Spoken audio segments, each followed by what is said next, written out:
Aquí comienza Ella Soy de France 24. No son niñas, son madres. Así fue bautizada la campaña regional que busca luchar a través de un podcast en las principales plataformas contra el embarazo infantil y poder mostrar las condiciones de abuso que rodean a América Latina. El Fondo de Población de las Naciones Unidas alerta que esta región es la única del mundo en la cual los partos en niñas menores de 15 años siguen en aumento.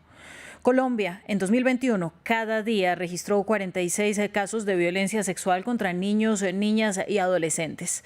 En Ecuador, cada día se reciben 11 denuncias por violación y 10 corresponden a niñas menores de 14 años. En Paraguay, 2 niñas de entre 10 y 14 años se convierten en madres cada día. En Nicaragua se calcula que cada día al menos 5 niñas son obligadas a ser madres. Y las cifras siguen a ese ritmo en los países latinos. Esta es una iniciativa de al menos una decena de organizaciones de lucha por los derechos de las mujeres. Una de ellas es el Centro de Derechos Reproductivos. Y por eso nos acompaña la abogada Alejandra Coll, magistra en estudios de género y consultora en derechos humanos. Alejandra, gracias a usted por estar en Ellas Hoy. Y las cifras son simplemente alarmantes. Ustedes lo dicen, América Latina es la única región del mundo en la cual los partos en menores de 15 años siguen en aumento. ¿Por qué? Hola, muchísimas gracias por la invitación y saludo a todas las personas que te escuchan. Mira, aquí tiene que ver con una falta de una política de salud sexual y educación sexual integral, información y sobre todo que las menores, las adolescentes vivan libres de violencias. Las cifras, muchas de esas cifras de embarazo adolescente están muy conectadas con violencia. El 80% de las violaciones en la región son sobre menores de 14 años y eso nos tiene que llamar la atención. Muchos de estos embarazos son violentos y muchas veces ponen en riesgo la salud de las niñas. Entonces hay como una suerte de elementos que se conjugan, falta de educación, un entorno violento que llevan a que tengamos las cifras que mencionaste. Bueno, hablemos ahora de lo que pasa con esas niñas que después se vuelven forzosamente madres. Hay impactos físicos, hay impactos psicológicos, hay impactos sociales, en el mejor de los casos, si sobreviven al parto. Exactamente, y su proyecto de vida nunca vuelve a ser el mismo, además porque la mayoría de estados no tienen políticas serias de acompañamiento después de que ellas tienen su parto, es decir, hay un círculo que las encierra. No les dan educación sexual integral, no les dan acceso a aborto cuando quedan embarazadas de forma violenta o incluso no, y luego el Estado tampoco las acompaña en ese proceso de hacerse cargo, digámoslo así, de un niño o una niña cuando tienen el parto. Entonces es algo que impacta su proyecto de vida profundamente. Muchas dejan sus estudios, por ejemplo, muchas tienen que empezar a hacer trabajo desde muy temprana edad, entonces para sostener a su hijo o a su hija, y algunas incluso pues empiezan también a estar en círculos de violencia económica también, producto de la necesidad de obtener recursos. Hay que recordar que vivimos en una de las regiones más empobrecidas, digámoslo así, del mundo, y que esto es muy importante también tenerlo en cuenta para ver cuáles son las condiciones de vida de estas niñas a las que se les obliga a ser madres. Y estamos hablando ahí además del proyecto de vida de esa niña, pero ¿qué va a pasar en un futuro no tan lejano con ese bebé que se está criando? Finalmente estamos hablando de niñas criando bebés. Exactamente, y de círculos de pobreza que se terminan reforzando, porque son niños y niñas que nacen en entornos muchas veces violentos, entornos que no están preparados para cuidarles adecuadamente, y vuelvo, insisto, en estados que no son responsables, en estados que de ninguna manera atienden las necesidades de estos niños y niñas y que les proveen seguridad social, acceso a educación, acceso a alimentación digna. Por eso también tenemos unos datos alarmantes, por ejemplo, de hambre infantil en nuestro continente. Y eso también, muchos de estos niños que están padeciendo hambre son hijos de adolescentes que no tienen apoyo estatal para sostenerlos y que en su momento tampoco tuvieron ni acceso a información para prevenir el embarazo, ni entornos no violentos y tampoco acceso a aborto. Mire, Alejandra, alguno de los argumentos que utilizan los movimientos que se hacen llamar pro vida es precisamente ese, ¿no? La protección de la vida a toda costa. Y por eso, un poco confrontando ese argumento, yo quiero preguntarle cuáles son los efectos físicos en el cuerpo de una niña que se convirtió en madre. Hay muchísimos, cada cuerpo es totalmente diferente, pero la ciencia ha documentado que cuando tú tienes un parto antes de tus 18 años hay un montón de efectos físicos, en cambios hormonales, además de esto también hay cambios en tu sistema reproductivo y hay, digámoslo así, tampoco tu madurez emocional digámoslo así, está totalmente desarrollada para ejecutar la labor de crianza, que es absolutamente importante.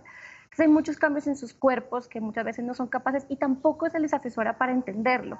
Yo vuelvo y te insisto en que hay unos ciclos viciosos, digámoslo así, que encierran a las niñas en un canal de violación a derechos humanos. No hay educación sexual integral, no hay acceso a aborto ni anticonceptivos, en muchos países son costosos y después del COVID-19 en esta región está todavía más empobrecida, y tampoco hay acompañamiento estatal profundo, de alguna manera, en los momentos en que ellas lo requieren. Entonces los efectos en sus cuerpos son importantes, pero son aún más impactantes los impactos en su proyecto de vida, en que no pueden educarse, tienen que aceptar trabajos mal remunerados, muchas veces caen en redes de explotación y de trata porque necesitan sobrevivir y necesitan también sostener una nueva vida. Y frente al argumento que tú mencionas de defensa de la vida, simplemente como existencia biológica, lo que nosotras manifestamos es que hay que defender la vida, por supuesto, y la vida prenatal también, pero hay que hacerlo pensando en una vida en condiciones dignas, no en cualquier tipo de condición, y pensar en un proceso que nos acompañe desde el Estado todo el proceso gestacional y que siempre sea voluntario y en una edad en donde la persona esté preparada para asumirlo. Mire, aquí siempre lo decimos en Ella Soy, la maternidad tiene que ser deseada. Hace un momento cuando usted hablaba, Alejandra, detrás de usted en nuestra pantalla aparecían las imágenes del sitio web que ustedes habilitaron para hablar de este tema, niñasnomadres.org, y aquí está toda la información, pero quisiera que usted nos cuente, ¿por qué un podcast? ¿Cuántos capítulos? ¿Dónde se puede ver? Y pues, ¿de qué van a hablar? ¿En qué nos pueden educar? Ustedes se pueden encontrar en niñasnomadres.com, que es el espacio. Ustedes pueden encontrar allí las historias en primera persona de las niñas a las cuales se les ha obligado a la maternidad, y creo que eso es lo más bonito de este espacio.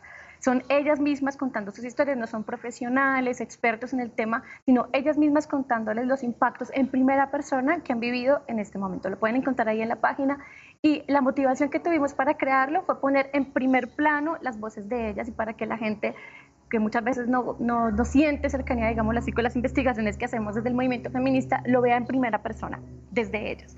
Allí también, este podcast también surgió de la idea de un litigio que tenemos de 4 casos ante el Comité de Derechos Humanos de Naciones Unidas, en donde llevamos los casos de 4 niñas de países diferentes, de Guatemala, Ecuador y Nicaragua, también hay un caso peruano, en donde llevamos al Comité de Derechos Humanos estos casos para mostrar los impactos en las vidas de ellas por haber sido obligadas a tener un parto antes de sus 18 años. Todas en nuestros casos parieron antes de los 14, y en el podcast ustedes van a poder escuchar sus historias de vida, cuáles son los impactos en la práctica, y creamos la campaña Niñas No Madres para que la gente entienda que esto lo normalizamos mucho en nuestro continente, se volvió parte del paisaje tener menores de 14 teniendo partos y criando y educando, y la gente no dimensiona lo que esto implica, y el podcast tiene ese objetivo, queremos que la gente se acerque a esa realidad.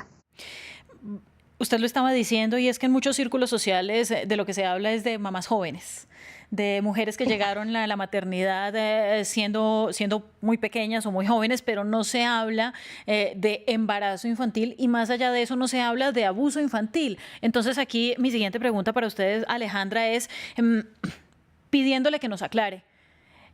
¿Por qué y cuándo un embarazo es un abuso sexual o producto de un abuso sexual cuando estamos hablando de menores? Siempre que no haya consentimiento. Y en algunos países incluso cualquier tipo de contacto sexual antes de los 14 años es delito.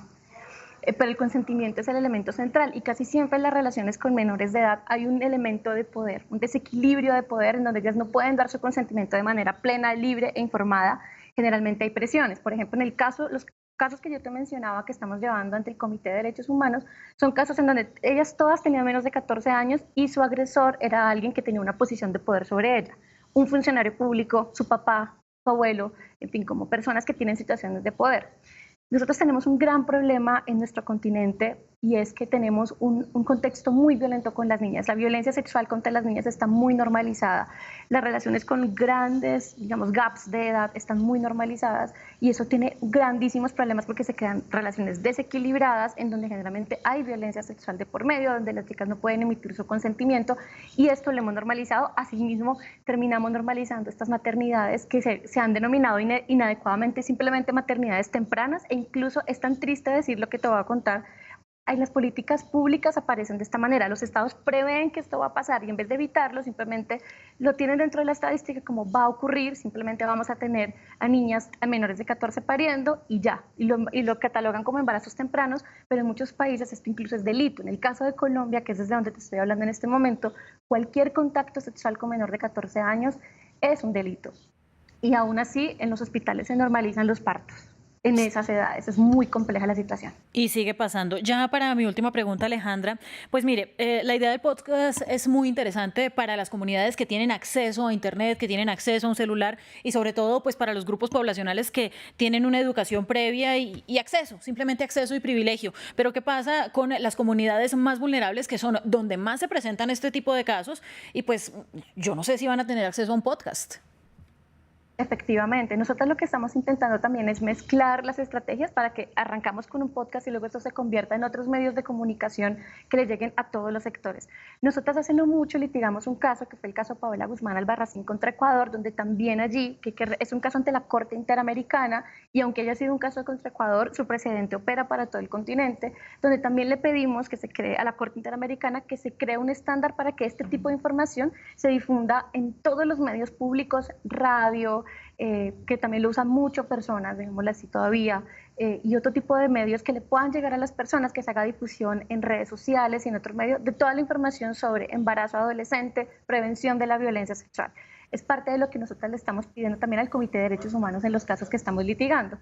Estamos pidiendo siempre que haya otros medios para que la gente, más allá de un podcast, nosotros estamos simplemente empezando como organización de la sociedad civil poniendo nuestro granito de arena, pero es obligación de los estados y estamos litigando para que los estados puedan poner esta información a disposición de todo el mundo, en todos los medios que la gente pueda leer, pueda ver periódicos, radio, y eso es muy importante. Tu reflexión es muy importante porque efectivamente los podcasts son un medio que muy poca gente todavía revisa, como sé que son relativamente nuevos, si se quiere decir, pero estamos trabajando a través del litigio para obligar a los estados a que esta información que es tan importante la difundan por otros medios.